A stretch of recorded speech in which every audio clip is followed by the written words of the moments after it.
Welcome, friend. I don't know how you found this episode, but if you're here, it's probably not by accident. Maybe you've spent years giving more than you received. Maybe you've been called too emotional, too sensitive, or too much, when in reality you were just tuned in, aware, and deeply alive. Maybe you've been caught in a relationship that made you question your reality, your worth, even your sanity, and maybe, just maybe, you're done with that now. This is for the empaths, the feelers, the givers, the ones who love hard, fall deep, and heal quietly. The ones who tried to fix what they didn't break. The ones who stayed too long because they hoped too much. If that's you, you are not alone. And more importantly, you are not weak. You are powerful beyond measure. Today's episode is more than just a story. It's a mirror, a reflection of what happens when a super empath finally wakes up, when they stop playing small, when they stop trying to be understood by people who were never listening, and when they take their power back, not with rage, not with revenge, but with silence, boundaries, and self-respect. This isn't about punishment. This is about peace. It's about breaking the cycle. And if you're ready to remember who you are before the manipulation, before the distortion, before the pain, then lean in, breathe. You're home now. Have you ever walked into a room and felt everything? Not just your own emotions, but the weight of everyone else's too. The unspoken tension in the air, the sadness hidden behind a smile, the forced laughter that never quite reaches the eyes.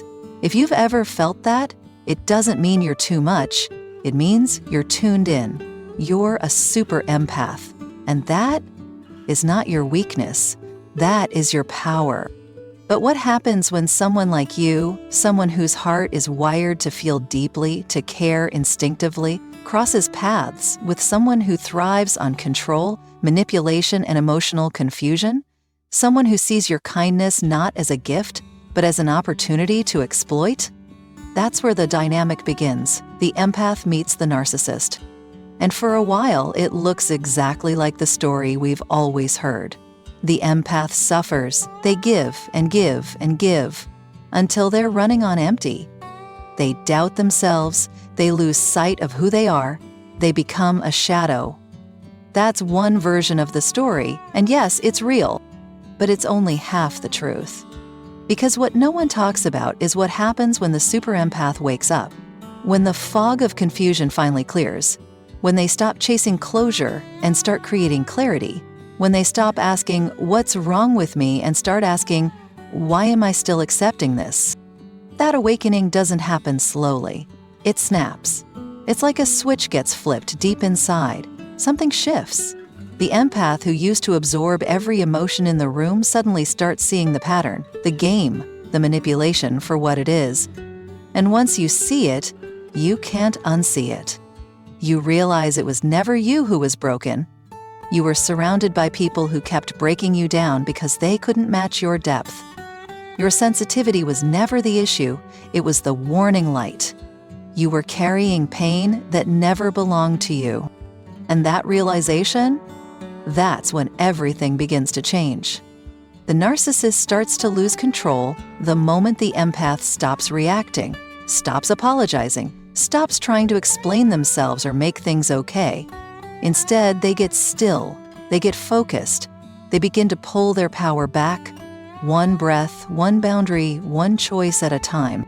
The narcissist, used to pushing your buttons and pulling your strings, realizes those buttons don't work anymore.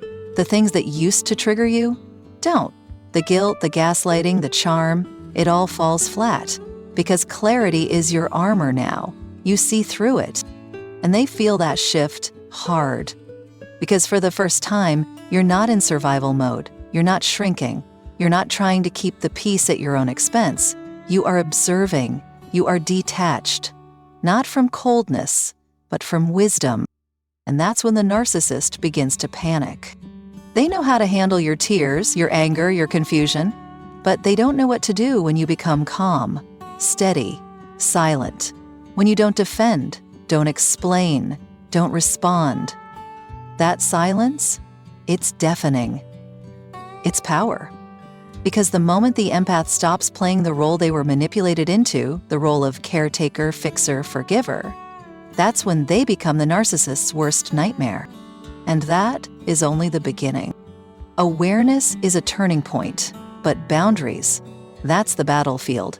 And for an empath who spent a lifetime saying yes when they wanted to say no, setting boundaries isn't just an act of courage, it's an act of rebirth. Because up until now, the empath's world has revolved around others. Caring, soothing, fixing, accommodating. That's what made them a magnet for narcissists, not because they were weak, but because they were open. Their heart was wide open, their energy was available, they were a constant source of emotional supply, and the narcissist fed off that like it was their birthright.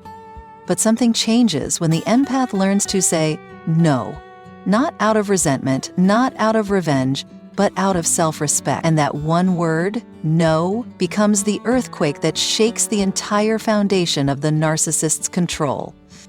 The narcissist expects access. They expect to walk in and out of your life at will, to call you at midnight and get a reply, to say something cruel and hear an apology in return. They've done it for so long, they think it's normal. They think it's owed to them. So the first time you say, "I need space," or "that's not okay with me," their world begins to crack. They push harder.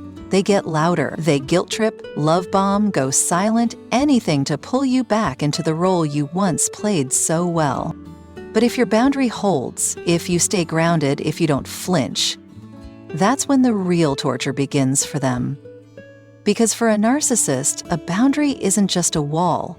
It's a mirror that reflects their inability to control you. A mirror that says, "You don't own me, you don't define me, and I am no longer afraid to walk away." They will call you selfish. They'll say you've changed, that you're cold, heartless, ungrateful. They'll drag up every kind thing you've ever done and twist it into a weapon. But that's not your cue to explain, it's your cue to remain still. Because the moment you start justifying your peace, you're already compromising it. Boundaries are not about punishment, they're about protection. They're the line where you end and they begin. And once that line is clear, once it's held with consistency, the narcissist loses the one thing they can't function without, your emotional reaction. That's what they're really after. Not love, not intimacy, control. And control doesn't always look like domination. Sometimes it looks like subtle chaos, just enough to keep you off balance, just enough to make you question yourself, just enough to keep you hooked. But when you stop reacting, when you stop defending yourself, when you simply stop showing up to the argument, it short-circuits their entire strategy. They have no playbook for silence, no tactic for calm, no defense against someone who no longer needs their validation. The more grounded you become, the more unhinged they appear. Not because you hurt them, but because you stopped feeding them. You stopped being available for their drama. You stopped being their emotional dumping ground. And they feel it like withdrawal. They lash out not because you wounded them, but because they no longer have access to the version of you that was easy to manipulate. That version is gone. That version evolved. And in that evolution, the empath shifts from prey to protector, from the one who bends to the one who stands, not in anger, but in clarity, not to hurt the narcissist, but to finally honor themselves. This isn't about becoming cruel. It's about becoming clean. Clean energy, clean boundaries, clean intentions. And with that clarity comes freedom, the kind of freedom the narcissist will never understand. Because they're still living in a world of masks and manipulation, while you've stepped into truth. And once you're in truth, you don't go back to pretending. There comes a moment when the empath doesn't just stop absorbing the narcissist's chaos, they start reflecting it back. But not in a toxic, reactive way. No, this is not about becoming like them. It's about holding up a mirror so clear, so unshakable, that the narcissist can no longer escape from themselves. This is where the super empath becomes untouchable. Not because they're fighting, but because they've stopped playing, they've stopped explaining, They've stopped hoping, and instead they've started observing, mirroring, and standing in complete stillness. And that stillness, it's deafening. Because now every manipulative word, every emotional jab, every twisted half-truth that used to ignite confusion now lands flat, bounces back, and returns to the sender. The narcissist begins to feel the weight of their own words, the echo of their own emptiness, and there is no armor against that kind of clarity. When the empath mirrors the narcissist's coldness, the narcissist finally feels it, not from someone trying to hurt them, but from someone who simply doesn't care anymore. Not pretending not to care, actually not caring. And for the narcissist, that is unbearable. They've spent their lives crafting illusions, playing the part of the charmer, the victim, the superior one. But the empath sees beyond that now. They see the mask, and more importantly, they see the wounded, hollow soul hiding behind it, the insecure, unhealed child beneath all the manipulation. And the mirror shows all of it, clearly, calmly, unflinchingly. It's not a scream, it's not an argument, it's not chaos. It's silence, it's stillness, it's presence. And in that presence, the narcissist has no shadows to hide in. That's what breaks them. Because narcissists are not destroyed by confrontation, they thrive in it. They know how to navigate drama, but they crumble in the face of peace, of indifference, of someone who has chosen emotional sovereignty over emotional submission. And that's what the empath has become, sovereign, no longer seeking approval, no longer waiting for validation, no longer wondering why they were never enough. They know now they were always enough. They were just giving their everything to someone who couldn't receive it, let alone return it. And now that energy is being redirected back inward, into healing, into self-respect, into growth. And the narcissist is no longer part of that equation. They'll try everything to re-enter. They'll change tactics. They'll pretend to grow. They'll say the right things, bring up old memories. They'll remind you of your own compassion, your own softness, your own hope for who they could have been. But the empath isn't confused anymore. They're not reacting. They're remembering. They're remembering every moment they were made to feel small, every time they questioned their own reality, every instance where they were told they were too much when, in truth, they were just with someone who had too little to give. And that memory isn't bitter. It's fuel. It reminds them why they chose silence over chaos, peace over pleading, and self-love over survival mode. This transformation doesn't happen overnight. It's not clean, it's not linear, but it is real, and it's powerful. Because the empath doesn't just rise, they become unrecognizable to the narcissist. Not because they've become someone new, but because they've finally returned to who they were before the damage, before the distortion, before the years of emotional gymnastics. And that version of them, the whole, radiant, grounded version, is someone the narcissist cannot manipulate, cannot intimidate, cannot possess. And that realization that they no longer matter in the way they used to, that's what destroys them. Indifference is not rage. It's not shouting or slamming doors or launching into one final, desperate plea to be heard. It's not posting your pain online for sympathy. Indifference is the empath showing up differently. Not colder, not harder, but calmer, clearer, cleaner. Their energy no longer spikes in reaction to the narcissist's chaos. Their nervous system isn't hijacked by guilt or hope or fear. Instead, it's rooted. And for the narcissist, that shift is more terrifying than any confrontation. Because they can handle rage, they know what to do with tears, with screaming, with emotional implosions. That's their playground. But they have no script for calm, no control in stillness, because calm means they've lost access. And in a narcissist world, access is everything. They push harder, they recycle old tactics, they pull out the stories, the jokes, the vulnerabilities they once used to hook you. They manufacture crisis, they feign apology, they mimic empathy, not because they've changed, but because they're desperate, because they can feel the connection slipping like sand through their fingers. And they know that once the empath stops reacting, once the well of emotional response dries up, it's over. Not the kind of over where things might still rekindle, but the kind of over that's permanent, final, irrevocable.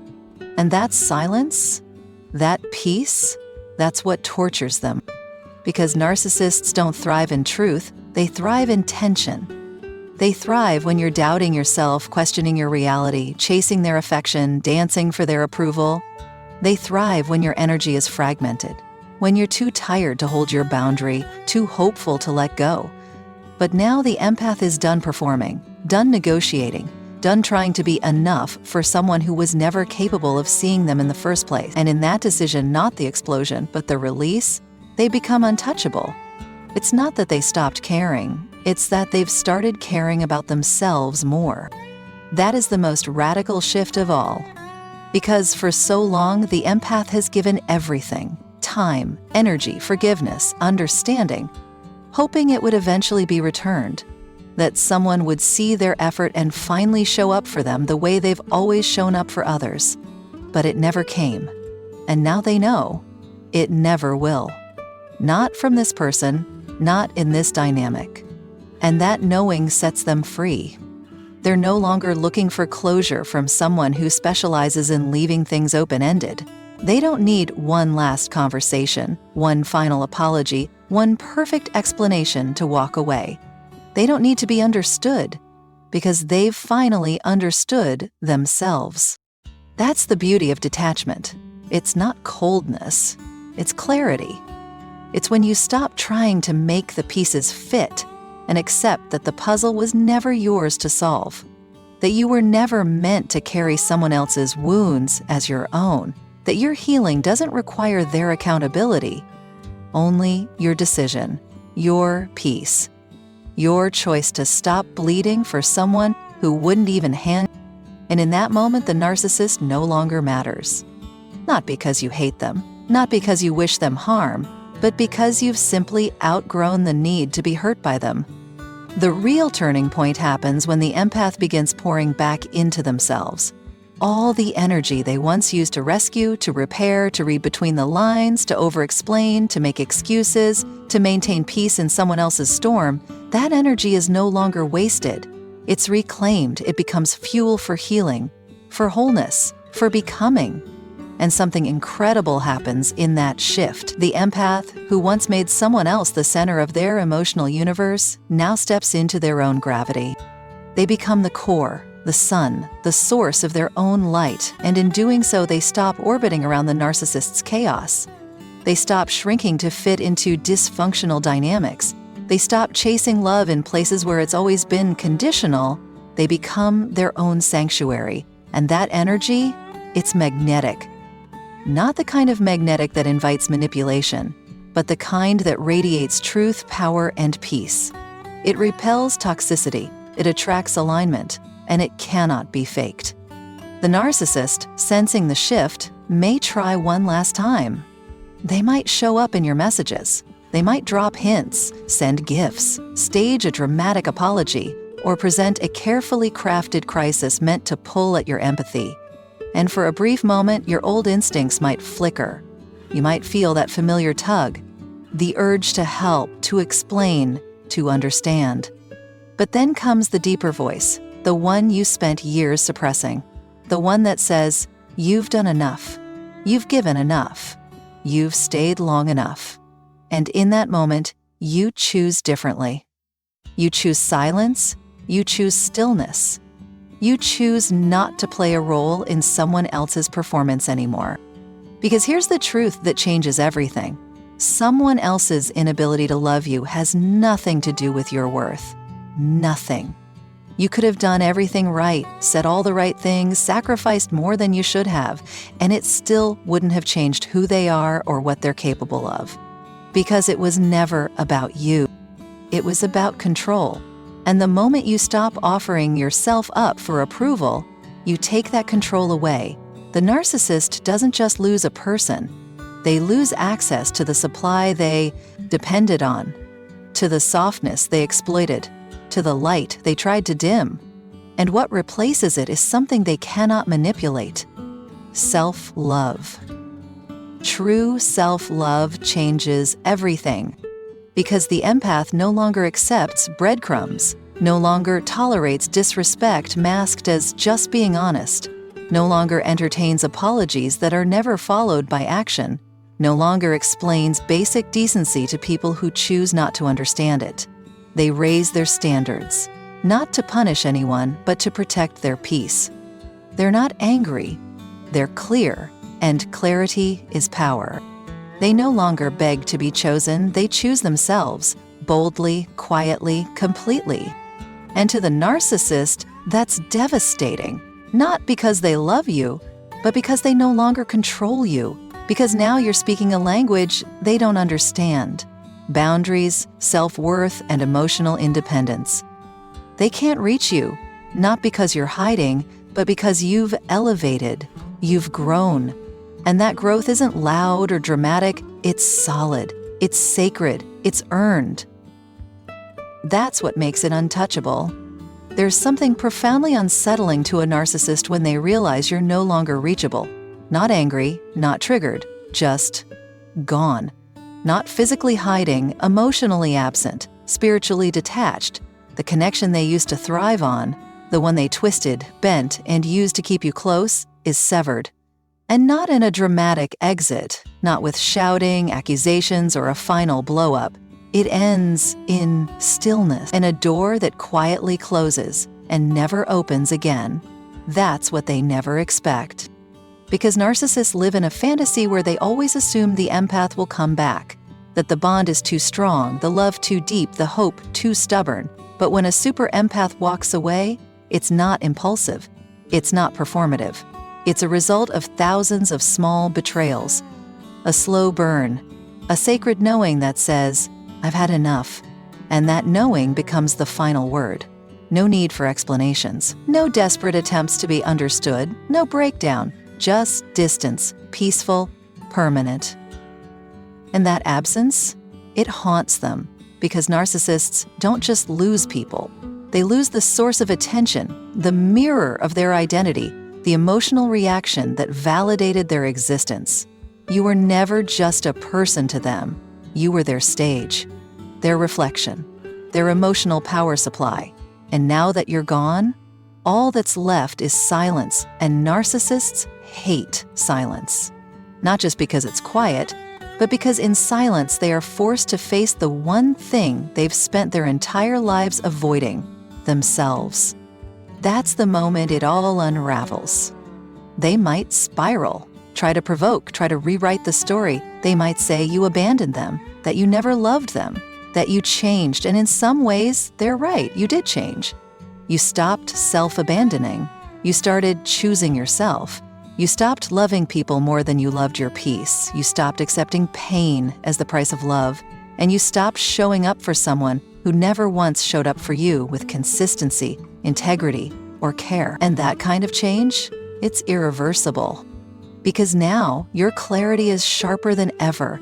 You see the red flags before they wave. You recognize manipulation the moment it speaks. You trust your intuition before your empathy. You don't ignore the pit in your stomach anymore.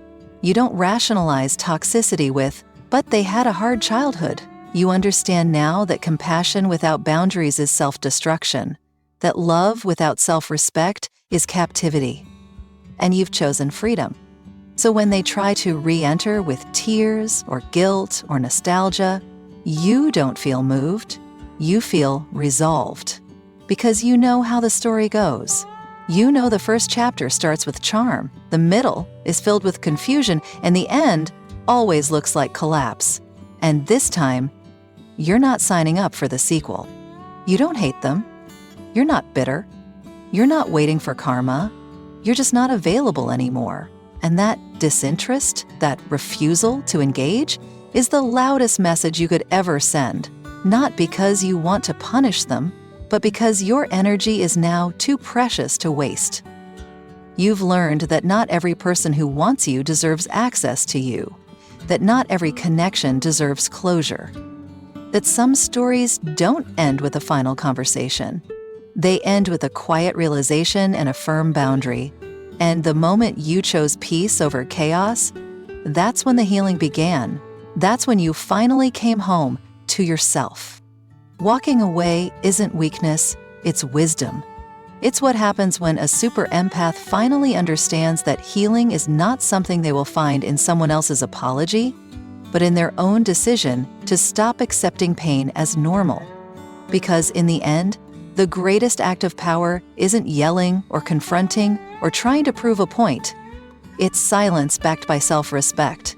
It's the calm departure with no announcement, no need to be right, no craving for revenge, just stillness, just peace, just enough. That's what the narcissist never expects. They plan for resistance, for tears, for rage, but they're never prepared for quiet closure, for the door that doesn't slam. It just shuts and stays shut for the person who once gave everything, now giving nothing, and not out of spite, but because they've remembered their worth. Because here's the truth, narcissists don't lose people, they lose control, they lose access. And nothing tortures them more than realizing that access is permanently gone, that you've rebuilt yourself from the inside out, that your emotional world no longer orbits around their validation, that they are no longer the center of anything you value. And the emptiness they feel now, that's not your responsibility. That's the consequence of how they treated someone who would have given them the world if only they hadn't crushed it. For the empath, that final walk away is not a collapse. It's a coronation, a return to sovereignty, a reawakening. They are no longer the caretaker of someone else's brokenness. They are the guardian of their own light. Their love is no longer scattered everywhere, hoping to be recognized. It's centered, protected, and intentionally given. They don't chase, they don't beg, they don't wait. They choose, they create, they heal, and they rise. They rise not in defiance, but in clarity, not to make anyone jealous or regretful, but to reclaim the parts of themselves they gave away. Because the journey was never about fixing the narcissist, it was about remembering the self, the one who existed before the distortion, the one who trusted their intuition before it was gaslit, the one who knew how to love without losing themselves in the process. That version of them never died, it was buried, and now it breathes again. So to the super empaths of the world, the ones who feel deeply, love fiercely, and rise quietly, you are not too much. You were simply in the wrong story. But you've turned the page now. And the chapter ahead, it's not about them. It's about you, about your peace, your power, your freedom. It's about becoming the version of you that no one can manipulate because you no longer negotiate your worth. The narcissist may never understand what they lost. And that's okay. Understanding was never their strength. But yours is. You understand now that love doesn't mean losing yourself, that empathy doesn't mean erasing your boundaries, and that the most radical act of self-respect is walking away and never looking back. So let them wonder, let them spin, let them sit in the silence they once tried to avoid. You don't owe them noise. You owe yourself peace. And that peace, it's not the end. It's the beginning. The beginning of a life that belongs to you, finally, fully, unapologetically. Thank you for being here. Thank you for listening, not just with your ears, but with your heart. If this message resonated with you, even just a little, I want you to know this. Your sensitivity is not a flaw. Your boundaries are not selfish. And your silence, your stillness, your peace, that is your power. You've made it through the fire, you've survived the storm, and now you are rebuilding from a place of truth. So take this moment to honor yourself. For every time you showed up with love, for every time you stayed kind when it would have been easier to shut down, and for every time you chose growth over comfort. If no one told you lately, let me be the first. You are enough. You are whole. And you are finally free. Until next time, protect your energy, love yourself fiercely, and remember, walking away isn't weakness. It's the beginning of your becoming.